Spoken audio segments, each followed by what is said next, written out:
დღემშვიდობისა ჩემო მეგობრებო, ეხლა ვიმყოფები ქალაქ ლაგოდეხის მუნიციპალიტეტის სოფელ შრომაში. დღეს უნდა გაგაცნოთ შრომელი ბიჭი ნიკა გოგოლაძე, რომელიც წლების განმავლობაში ქველმოქმედებას ეწევა. საიდან დაიწყო, როგორ დაიწყო, როგორ მოვიდა ამ ეტაპზე? გამომკევი და ნიკას გავისაუბრებით ახლოდან. ნიკა, გამარჯობა. გამარჯობა. მადლობა. დავთვალე ჩაწერაზე. შენ ლაგოდეხი გიცნობს ქველმოქმედებიდან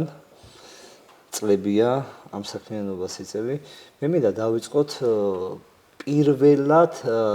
საიდან დაიწყე ეს ქველმოქმედება, აზრი საიდან გაჩნდა, იდეა ვისი იყო? პირველი ქველმოქმედება საიდან დაიწყო შენი საქმიანობის? დავიწყეთ ეს სოფელ სიარული და ვისაც ყველაზე მეტად სჭირდებოდა დახმარება, ეს იყო ძირითადად ბავშვები, ასევე მოხუცები და აქცენტი ძირითადად ამ მიმართულებით ჰქონდა ჩვენ გაკეთებული, რომ მოდი დავეხმაროთ პროდუქტი იქნება, მედიკამენტები იქნება თუ რა იქნება, ძირითადად მოკლედ მოხუცებს და პანდემია იყო განხანებული ქვეყანაში. მაშინ მე დავბრუნდი ლაგოდეხში, იმიტომ რომ სტუდენტი ვიყავი და მან განაპირობა ჩემი ლაგოდეხში დაბრუნება დარჩენაც ამასთან ერთად. და როდესაც ესე კარდაკარ დავდიოდით სოფლებში, კი ჰერეთის კარში ნამდვილად როცა ჩავედით, მძიმესი სურათი დაგვხვდა იმ ერთ-ერთ ოჯახში, სადაც მე უკვე ჩვენც მივედით და საიდანაც წამოვიდა ეს იდეა და სამივე მეგობარი, რომლებიც ვიყავით იმ სახლში, რაღაცა ამოუცნობი გზნობა დაგვებადა, იმიტომ რომ ძალიან რთულ მდგომარეობაში დაგვხვდა მოხუცი არა მაპატიე ბავშვები, რომლებსაც ფაქტურად თავზე აწვიმდათ, წვიმიანი ამინდი იყო თან ამ პერიოდში და სულ შემთხვევით გარედან კი ვიცოდით რომ სახლი ძალიან ცუდ მდგომარეობაში იყო, მაგრამ შიგნით რაც ვნახეთ ეს კიდევ უფრო ხელმეორედ ამოუცნობი რაღაცა იყო, არ ვიცი, აი ყველა სამივე ტიროდით მართლა, იმიტომ რომ არ გვეგონა თუ 21 საუკუნეში ესე მძიმე ცხოვრებაში ცხოვრობდნენ ადამიანები. თან კი ჩვენც შედარებით პატარა ასაკი გქონდა, გამოუსწელები ვიყავით ამ მიმართულებით და ძალიან გულისამაჩუყებელია აღმოჩნდა ეს ყველაფერი ჩვენთვის. ხო და როდესაც დავინახეთ ეს სურათი, მაშინ ვთქვით რომ მოდი ხომ არ ვცადოთ ახალ ეტაპზე გადასვლა. ახალ ეტაპი ეს იყო უფრო დიდი საქმისთვის ხელის მოკიდება და მოდი დავიწყოთ სახლის შენებლობა. რა თქმა უნდა ეს ძალიან რთული იყო და მაშინ ხალხს გახსოვს ალბათ დამოკიდებულება როგორ იყო, ხუმრობითაც კი აღიქონდნენ მოდი რა სახლის შენებლობა, რის სახლის 20 წლის ასაკში გამოუცდელი, არანაირი გამოსვლა მაქვს სფეროში არ ვქონია, მithon ეს კიდევ ჩემი მეგობრები იყვნენ გვაგუები და ერთი ბიჭი, რომელსაც უნდა შეჭიდებოდა მძიმე საქმეებს. არ ვიცი, აი ძალიან რთული იყო, მაგრამ ამავდროულად ძალიან საინტერესო ის პროცესი, რაც ჩვენ ერთად გავიარეთ. აშენდა ის სახლი და აშენდა ადამიანების თანადგომით. რა პერიოდი დაგჭირდათ ნიკა ზუსტად თულმაძეების სახლის მშენებლობაზე და რა კატეგორიის ხალხი დაგეხმარათ? ანუ როგორ გეხმარებათ? იმიტომ რომ სახლის მშენებლობას უამრავი ჯერ პირველ რიგში სამშენებლო მასალა ჭირდება, ტექნიკა ჭირდება, მუშახელი ჭირდება, კვება ჭირდება, აი წარმოიდგინე, რამდენი რაღაც უნდა მოიჭიდო, აი როგორ განავითარეთ ეს ყველაფერი? როდესაც ეს დავწერეთ სოციალურ ქსელში, დასაწყისში ჩვენც არ მოვალოდით დიდ გამოხმარებას, იმიტომ რომ ხელ აუდიტორია არ ყავდა ჩვენც, რომ რაღაც ვიღაცას დაეჯერებინა, სულაც ის რომ იცი რა არის, ახლა სახლის შენობა მოუნდათ, და რთულია თან ამ გაგანე პანდემიის პერიოდში. მithon ეს ყოფა იყო გაჩერებული მაშინ, იმიტომ რომ ყველა იყო არსებობისთვის ბრძოლოდა და შემოთლე გითხრათ, ცოტა პირველმა აქტივობამ შემაშინა იმ ხრივ, რომ ფინანსური ჩვენ დამოუკიდებლები არ ვიყავით ისეთი, რომ სახლი აგვეშენებინა და მუდმივად ვფიქრობდით, რა უნდა გავაკეთოთ, რისი გაკეთება შეგვიძლია. და მაშინ დავიწყეთ ესე ქუჩა სიარული, ხელნაკეთნივთებს ყიდიდით, რომ რაღაცნაირად თანხა გამოგვემუშავებინა, დავდიოდით და ხვდებოდით მცირე ბიზნესის წარმომადგენლებს, თუმცა ამ შემთხვევაში სიმართლე გითხრა არაფერი არ გამოვიდა და პირიქით, აი ესე უბრალოდ ჩვეულებრივ ადამიანებმა, რომლებიც გასულები იყვნენ ყოველდღიურად სამუშაოზე, იმიტომ რომ თავის ოჯახს შენახათ, ისინი უფრო აქტიურად იღებდნენ მონაწილეობას. მე მოვედი ჩვენთან ერთობლივ აზრზე შევთანხმდით, რომ მოდი გავაკეთოთ საქველმოქმედო ღონისძიება და ამასობაში საბაღურც კაია გაგვაცანი, ძალიან კარგი ადამიანი და მართლა ისეთი ამაღელვებელი იყო ჩვენის მისი ჩამოსვლაც და აი სწორედ აქედან დაიწყო ის, რომ ადამიანებმა დაიჯერეს, რომ ესენი მგონი მართლა აშენებენ სახლს. მართლა ეს იყო. მე უკვე დაინტერესდა რამდენიმე კომპანია, რომელმაც სამშენებლო მასალები გამოგვიგზავნეს. ჩვენი მუდმივი პრობლემა ის იყო, რომ მუშახელი და აქ უკვე ადამიანები გაერთიანდნენ და საბოლოო ჯამში ესე ცარიელი ხელებით მოხდა ამ ყველაფრის შენებლობა და საბოლოო ჯამში გამოვიდა ის, რომ სახლი თვითონ სოფლის ადგილობრივი მაცხოვრებლები იყვნენ თუ სხვა სოფლებიდანაც გეხმარებოდნენ? ეს იყო ადგილობრივებთან ერთად ჩემი მეგობრები, ჩვენი საერთო მეგობრები რომლებმაც გადაწყვიტეს დახმარება და საბოლოო ჯამში ისე მოხდა, რომ ეს სახლი რო აშენდა, ეს ადამიანები, ვინც ყოველდღურად ჩემს გვერდით იყვნენ, ბავშვი მონათლინეს იმ ოჯახმა, იმიტომ რომ რაღაცნაირად უნდა რომ ეს კავშირი გაგრძელებულიყო მუდმივად. დღეს დუმბაძეების სახლი აშენებულია და მთლიანი ოჯახი ცხოვრობს. ეს დუმბაძეების სახლი ნამდვილად აშენებულია, მთლიანი ოჯახი ცხოვრობს ერთად და ბავშვებს რაც ყველაზე მეტად ცუდი მოგონება ჰქონდა ეს არის, რომ ბავშვები იმდენად დაზაფრული იყვნენ მათი მდგომარეობით, რომ არ ლაპარაკობდნენ არც ერთი და ძალიან გვიჭირდა ამ ხრივ კომუნიკაცია და კარგმა მუშაობამ, კარგმა შედეგმა და ღვთისყალობამ პირველ რიგში მოახდინა ის, რომ ალაპარაკდნენ ბავშვებიც, მშვიდ გარემოში ცხოვრობენ, იმ ოჯახმა კიდევ ერთი შვილი გააჩინა და მოკლედ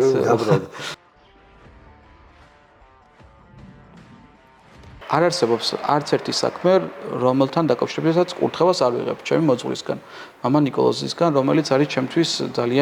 ძალიან ძვირფასი ადამიანი, იმიტომ რომ ჩემთვისაც საერთოდ რომელიც როცა ყველა დიდ საქმეს ვიღებ, მათ შორის სამსახური იქნება თუ ნებისმიერი რამე, ვიღებ კურთხევას და კურთხევა თუ მაქვს ამ ყველაფერს ვასრულებ. და ეს ალბათ ამართლებს ღვთისწყალობა, იმიტომ რომ დრო და პასუხისმგებლობი ესე რაღაცა ერთმანეთთან არის დაკავშირებული. იკა, ეხლა უნდა შევხვდე წნორის მოხუცთა თავშესაფარს. საიდან დაიწყო ეხლა ეს მოხუცებთან შენი ურთიერთობა? ხო, აი როგორც გითხარი, თავიდანვე ჩემი მიმართულება იყო მოხუცები თქო და აი ესე მე უკვე რამდენი წელია ვაკეთებ, ძალიან ბევრი წელია უბრალოდ ვაკეთებ წერილი სანტა-კლაუს, წერილი თოვლის პაპას, ესე ქვია ჩვენს აქტიობას, სადაც წერენ ბავშვების თავის სურვილებს და მე საზოგადოება უსრულებს ამ სურვილებს, ან სოციალურ გზაშუქება. ბავშვების სურვილებს და ამას ასრულებს. რადგანაც ამბობდი, რომ მარტო რაღაცა იდეაში მოხუცი ხომ იგივე ბავშვია, ბავშვური სულის ადამიანი არის და მოდი ვსინჯოთ და დავდებ ისეთი მოხუცების წერილებს, ვისაც ჩვენი თანადგომა და ჩვენი მზრუნველობა ყველაზე მეტად სჭირდება თქო. ხო და სწორედ აქედან გამომდინარე, გადავწყვიტე რომ ვიცოდი რომ წნორში ძალიან ბევრი ესეთი თავისაფარი იყო და სრულიად შემთხვევით მოვხდი ამ თავისაფარში, დაურეკე მოწესებით ხელმძღვანელს და ვთხოვე რომ თუ შეიძლება რომ აი წერილებს დავაწერინებ და რაღაცა სხვა აურა დამხვდა და არ ველოდი ესე დადებით მუხს და დადებით ემოციებს. როგორც კი დამინახეს რაღაცა პირველივე შეხვედრა იყო ჩვენი იმდენად ამაღელვებელი ამ სურვილების დაწერის რომ არ ვიცი ზოგი რომ უბრალოდ თავის შვილთან გაიგივებს, ზოგი რომ შვილი შვილთან გაიგივებს, თავიანთ გასაჭირს რო გიყვებიან და მაშინ თქვი რომ აი როგორ შეიძლება მხოლოდ აქ წერილებისთვის მოვიდე და როგორ არ შეიძლება რომ მათთანაც მივიდე. მეორე მის თვალზე უკვე აღმოაჩინეს თავიანთი ახალი ნიჭი რომ თურმე ძალიან კარგად უკრავენ მღერიან. მე ჩვენც დავიწყეთ რაღაცა იქ გამხიარულებაც ეკვა თამაში და საბოლოო ჯამში დღეს ისინი არიან ჩემთვის ძალიან დიდი ადამიანები, ძალიან დიდი ნუგეში არიან და მათთან ერთად დრო ისე გადის და ისე მიდის რომ არ ვიცი დღეს უკვე ის მათ აქვს დაწერილი სურვილები ნოემბერი ეგუნა მეკითხა უკვე მოდის ახლოვდება ახალი წელი და კი დაახლოებით ვფიქრობ რომ 200 ბავშვამდე უნდა იყოს ბავშვების კუთხით რომ დავასაჩუქროთ და რაც შეეხება მოხუცებიც ასევე წნორის პანსიონატში ვფიქრობ რომ ყველას მოული როგორც შეძლებული საზოგადოების მქონე პირებს ასევე ჩვეულებრივ მოხუცთა თავშესაფრებს ყველასთან მინდა რომ მივიდე და ვთქვათ ის წერილები გამოვარდო იმიტომ რომ ძალიან კარგი დადებითი ემოციები მოყვება ხოლმე ამ ყველაფერს და დადებითად მუშაობს. ვალიებებო ჩემთვის იყო 5 წლიანი ისტორია, როგორი შეიძლება იყოს ბებია, როგორი შეიძლება იყოს გამწარებული ქალი, რომელსაც 3 შვილი მიწას მიაბარა. გამწარებული ბებია, იმიტომ რომ შვილიშვილიც მიწას მიაბარა და ფაქტობრივად აი ჩემს ხელში გაიარა მისმა ტრაგიკულმა ცხოვრებამ. 2 შვილი დაღუპული ყავდა და მესამე შვილი გარდაიცვალა და საკმაოდ ასაკიანი იყო უკვე და ფაქტიურად ვერც გაუძლო უკვე ბოლოს შვილის სიკვდილს და ესე ვამბობ ხოლმე რომ პირველად ვნახეთ თქო მოხუცი ადამიანი როგორ ტირის სისხლის სრემლებით თქო რა ეს ყველაზე რთული იყო და ალბათ გამორჩეულად მაგიტომ მიყვარდა მძიმე ტრაგედიის მიუხედავად რომ არ გაბოროტდა და ინარჩუნებდა იმ სიყვარულსაც საზოგადოებას უთმობდა. ეს ჩაწოლილი იყო ეს ვალიებებო თითქმის ბოლომდე იჯდა. სიარული ბოლოს აღარ შეეძლო, მაგრამ ასევე დამანახა ის რომ მიუხედავად იმისა რომ ადამიანი შეიძლება არ შეეძლოს, დამჯდარი რამდენამეს აკეთებ თურმე. აი შეეძლო დამჯდარი თქვათ პური მოეზილა რომ გამოეცხოთ თქვათ შვილს მე უკვე ეს ისა პური როგორ შეიძლება რომ მქონდა ხოლმე ესე სიმინდი მოყავდა ხოლმე და ვეხმარებოდი ხოლმე სიმინდის მოყვანაში, იმიტომ რომ ვიცოდი რომ შრომელი ქალი ხო იცით როგორ არის და ესე უწყვიტავდი ხოლმე სიმინდის და აბა ეხლა რამე ხوار ჭირდება ამას ვეუბნებოდი ხოლმე და ის მასწავლიდა ხოლმე რომ ეხლა ამას ეს უნდა 5 წელი მოკლედ გაგრძელდა ჩვენი ისტორია. 5 წელი იყო ოღონდ ყოველდღიური ცხოვრება. დილა საღამო აუცილებლად უნდა ჩავსულიყავი, უნდა მენახა, უნდა დარწმუნებულიყავი, რომ კარგად იყო და გარდაცვალების დღესაც ესე მოხდა, რომ საბოლოო ჯამში ძალიან მაგრად ჩამეხუტა, აი როგორი ძალიან ისეთი სცენა იყო რთული. კი, უკვე კლინიკაში გადამყავდა და მითხრა, რომ ეს იყო მისთვის ბოლო დღე. ჩამხუტა და ესეც სიტყვები მითხრა, რომ მადლობა ყველაფრისთვის და ახლა უკვე ჩემ შვილსო შენ გაბარებ მეოთხე შვილიც საკმაოდ რთული მდგომარეობაშია, რთული მდგომარეობა აქვს ჯანმრთელობის კუთხით და ნუ მანაც ბოლო სიტყვები იყო მისი შვილის სრულნელობის და ნუ ეს მადლობა გადამიხადა ყველაფრისთვის და მე სამწუხაროდ ნუ გარდაიცვალა. ნიკა, ბოლო თემას უნდა შევეხო, ბოლოს კიდევ ერთი ახალგაზრდის სახლის მშენებლობა შეეჭიდე. ანუ ეს უკვე დუბლაჟებიდან ეს პრაქტიკა გავლილი უკვე ეს რთული პერიოდი რაც გაიარე, მოდი ახლა ბიჭზე მომიყევი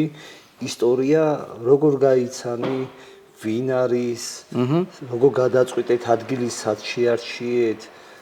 რამდენი ხანი დაჭირდა ამ პროცესს? ეს პროცესი, სახლის პროცესი საკმაოდ ძალიან მარტივად, მალევე, იმიტომ რომ ალბათ აუდიტორია რახან გაიზარდა და ხალხში ზდობა გაჩნდა, თან ძალიან სევდიანი ისტორია აქვს ამ ბიჭს. ის უკვე არის, რა ვიცი, ჩემი ხან შვილს მამაშვილს გვეძახიან, ხან ძმებს გვეძახიან, მაგრამ ძმები უფრო შესაფერისები ვართ, იმიტომ რომ ფაქტობრივად თანატოლები ვართ და ძმები უფრო იქნება რელევანტური. ხო, ნიკას ისტორიას რაც შეეხება, ესეც შემოვლაზე ვიყავით, როცა ირაკლი არ მყავს ერთი ბიჭი, რომელსაც ჩავდივარ ხოლმე და ზამთარში შესასუმარაგებს საკვები რაღაცა, რაც შემიძლია ხოლმე გავუკეთო და ესეც შემოვლის დროს ვიპოვნე აქ ეს ბიჭი, რომელიც იყო ნახევრად უგონო მდგომარეობაში, ნახევრად ტერიტორიულად ვაისუბანი, ლაგოდეხში, კი, ლაგოდეხში, ვაისუბანში, ნახევრად უგონო მდგომარეობაში ვიპოვნე და მიკვირდა, მე მეგონა შესაძლებლობის მქონე პირის სიმართლე რო გითხრა მისი გონებიდან გამომდინარე, მაგრამ როგორც კი წამოვედი და ამერიკას რო ეს ბიჭი გაითიშა. გაიჩერდა დავიწყე ამ ბავშვზე რომ მეთქი აი ინფორმაცია მოვაგრო ვინ არის რა უნდა საერთოდ რანაირად მოხდა ლაგოდეხში და აღმოჩნდა რომ ცხოვრობდა ბავშვთა სახლში ბავშვთა სახლიდან გამოსვლის შემდეგ დარჩა მარტო მამა როგორც კი გამოვიდა მალევე გარდაიცვალა ყავს ბებია და დედამ დატოვა ბავშვთა სახლში და მოკლედ იმიტომ რომ დიაბეტი ჰქონდა ამ ბავშვს და დიაბეტიანი შვილი არ ჭირდებოდა ხო ესეთი მძიმე ისტორია ჰქონდა და დარჩა ბებიასთან ცხოვრობდა ბებიასთან ცხოვრობდა კი მაგრამ ნუ მოხდა ის ისეთი მდგომარეობა რომ დარჩა ეს ბავშვი ქუჩაში სრულიად მარტო სამი კვირა აფთენებდა ხან ხიდებში ხან თბილისის ქუჩებში ისე რომ ბოლოს თქვა რომ ანუ რა აზრი აქვს ჩემს ცხოვრებას არ გავიკეთებ ინსულინს დღეში იკეთებდა 5 ჯერ ინსულინს და რაც იქნება და ნუ მოკლედ აქ უკვე ჩავარდა კომაში უმძიმესი დღეები გამოვიარეთ თუმცა გადალახა და მაშინ როცა გადალახა მე უთხრე რომ მეთქი მე შემზრუნველობას გავაგზავნებ აუცილებლად ხელი მოვკიდე და იმის შემდეგ ეგრე უკვე 3 წელი ხდება ფაქტობრივად ხო 3 წელი რაც შემზრუნველობაში ეს ბავშვი ბევრი რთული დღეები გადავლახეთ რთული დღეები იმიტომ რომ დაუმორჩილებელი დიაბეტი ჰქონდა აქვს შაქრები რაღაცა ელვის ისრაფით მიისრაფოდა წინ ალბათ წინ უძღოდა ის სამკვირიანი ნემსის არ გაკეთება პლუს დიეტის დაცვა რა თქმა უნდა უჭირდა და ფაქტობრივად რა ვიცი აი ბევრჯერ ლაპარაკდანაც მოხსნილა ეს ბავშვი და მადლობა ფოს რომ დღეს ყველაფერი კარგად არის ასევე ხალხის დახმარებით და ადგილი სად შეურჩიეთ ადგილი კავშირში არის ჩემთან ახლოს ჩვენთან ახლოსვე არის შრომიდან ძალიან ახლოს ცენტრალურ გზიდანვე არის და რაღაც 50-60 მეტრის მანძილზე 7 ადგილას იმიტომ რომ მისთვის ეს სიმშვიდე მნიშვნელოვანი არის მისი მდგომარეობიდან გამომდინარე აქვე მინდა ისიც თქვა რომ როგორც კი მოხდა მისი ჯანმრთელობის დარეგულირება ანუ ექიმის სწორად წამალის სწორად შერჩეული ინსულინს იკეთებდა 25 ერთეულს და ჩამოვიდა 3 ერთეულზე ჩამოვიყვანეთ სწორი ექიმის და სწორი მიდგომით გარდა ამისა შეძლო ამ ბავშვმა რომ აქამდე უნარო თითვლებოდა მისი მდგომარეობიდან გამომდინარე შეძლო რომ დაიწყო მუშაობა და მუშაობს დასუფთავების სამსახურში ახლა ლაგოდეხის რაიონის სისუფთავაზე ზრუნავს და იცავს და ძალიან მიხარია ეს ფაქტი რომ თვითონაც აფასებს ადამიანებს და თვითონ ეს თავის რაიონს და თავის შრომით ირჩენს თავს და რაც შეეხება მე უკვე გაჩნდა იდეა რომ სახლი ჯერ მიწა გვეყიდა იცოდა რომ მიწა უნდა მეყიდა მაგრამ ვეუბნებოდი რომ ჩემთვის მინდა ბებია უნდა იყიდოს რაღაცა ვატყუებდი და მეთქი რომელიც თან მოეწონება იმ ადგილას და ისე მოხდა რომ მივიყვან იმ ადგილას ეს ადგილი ძალიან მოეწონა იმიტომ რომ თან კავშირში ძალიან ახლოს არის ბუნებასთან და რომ ნახავ გაგიჟდა რომ ეს ალმაზე ხედიაო და მე მეუბნდა უთხრა მეთქი ეს ადგილი შენია თქო და კინაღა მაის სკოლიდან გადავიდა ძალიან ემოციური იყო ესეც და სიურპრიზები მოგიწყია. კი, სიურპრიზები მომიწყია, სერიოზული სიურპრიზები და სახლის ახსნაც და მე დავიწყეთ უკვე ესე აგურ ბლოკ რაღაცების გროვება. რა პერიოდში აშენეთ ეს სახლი? ფაქტობრივად დაგვჭირდა 2 თვე ნახევარი. ოღონდ სრულ შიგნით რემონტამდე ეცა. 2 თვე ნახევარში რა შენით სახლი? კი, თან საკმაოდ 2 საძინებელი, 1 დიდი მისაღები, ყველანაირი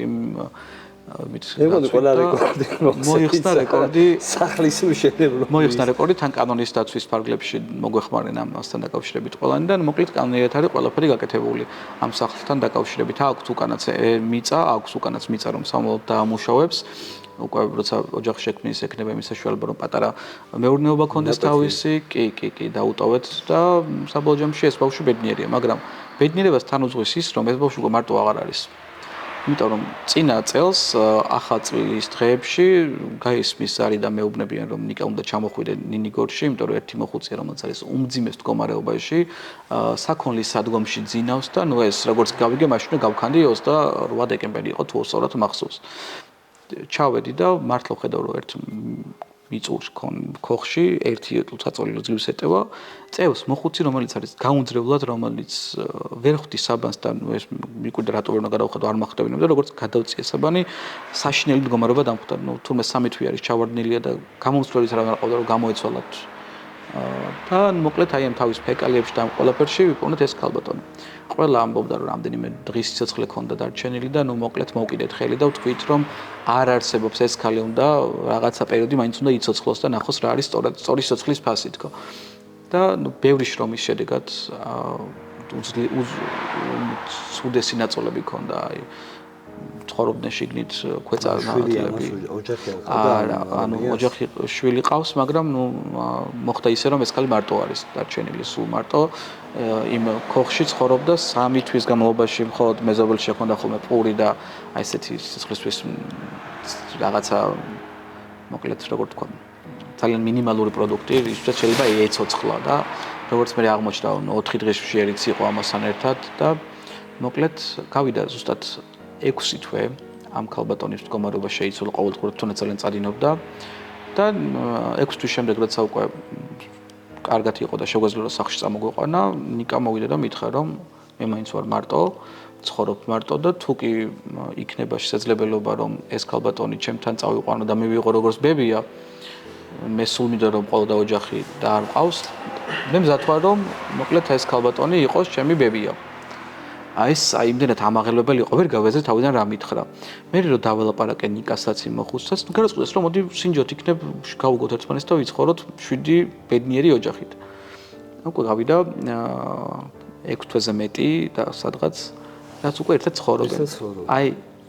ხანდახან მიკვირს ხოლმე ნამდვილი ბებია და შვილიშვილივით არიან ყავთ ახალი მეგობარი სახში ზაღლი რომელიც ორივე გიждდება ცხოვრობენ ძალიან ბედნიერად ჩვიდეთ და ეს ქალბატონი იმდენად შეიცვალა იმდენად კარგად შეიცვალა რომ ფეხზე რო დადის თანულის ამბით საკვების კუთხით სისუფთავის კუთხით არ ვიცი რო შეხოლთ მიხარია ხოლმე როცა მივიდივარ მათთან რომ ჩემი წვალების შედეგიც საცხო ხედავ და თავიანთ შედეგს ხო ხედავ და მადლობა უფალს პირველ რიგში და მადლობა ადამიანებს იმიტომ რომ ადამიანებით ხდება ეს ყველაფერი ნიკა მადლობა უნდა მოგიხადო მასპინძლობისთვის, აი ისტორიებისთვის და მართლა ჯერერთი რო გულისამაჩუყებელია და საამაყვარო ჩვენს პატარა მუნიციპალიტეტში არიან ადამიანები, რომლებიც თავის თავზე ამხელა ვალდებულებას იღებენ. მადლობა უნდა გადაუხადო შენს იმ ადამიანებს, ვინც შენს გვერდზე დგას, როგორც ფინანსურად, ისე მეგობრულად, ისე სულიერად, მარტო ფინანსური მხარდაჭერა არაფერში არ არის, თუ ვინმე სულიერად და მეგობრულად არ დაგიდგა, იმიტომ რომ აი სახლის მშენებლობაზე შეიძლება ის მუშახელიც, ის ადამიანების კონტინგენტი, რომელიც მოდიოდა და გეხმარებოდა, ესეც დიდ რამეს ნიშნავს. არა მოგცეს ღმერთმა და უფალმა, კიდევ ერთხელ მადლობა შენ და მადლობა ყველა იმ ადამიანს, ვინც თუნდაც ერთ თეთრს იღებს სხვების დასახმარებლად. წარმატებას გისურვებ შენ საქმიანობაში და მადლობა ძალიან დიდი, ასევე მეც მადლობას გიხდი დაინტერესებისთვის, მინდა მეც მადლობა გადაუხადო ჩვენს ლაგოდეხელებს, იმიტომ რომ ლაგოდეხი სამომხმრო სიკეთის რაიონია, სიკეთის მხარეში ვცხოვრობ ჩვენ, სადაც უკვე ისწავლეს ლაგოდეხელებმა, რომ ერთს რომ რაღაცას თავიანთ იყიდიან, ერთის სხვას უნდა გაუყონ და გაუნაწილონ. და მართლა მადლობა ჩემო ლაგოდეხელებო და სწორედ ამ მიზნითაც გადავწყვიტე რომ ყოფილიყავ მეც სამოქალაქოს მასწავლებელი, რომ ჩემი გამოცდილებით რაღაცით გამეზარდა სწორად ბავშვები და დღეს მივხვდი რომ ყველაზე სწორად გილას ვარ თურმე რაც კი მიკეთებია, მინდა რომ ახლა ბავშვებთან ჩავდო და მიდი ეს ყველაფერი გამოვა. კიდევ ერთხელ მადლობა შენ, მადლობა ჩემს ლაგოდეხელებს და მადლობა ჩემს მეგობრებს, რომლებიც ესე მიდგანან გვერდით. ნახვამდის მადლობა. მეგობრებო, ჩვენ მალე დაგიბრუნდებით, რომით კარგად ბრძანებოდეთ.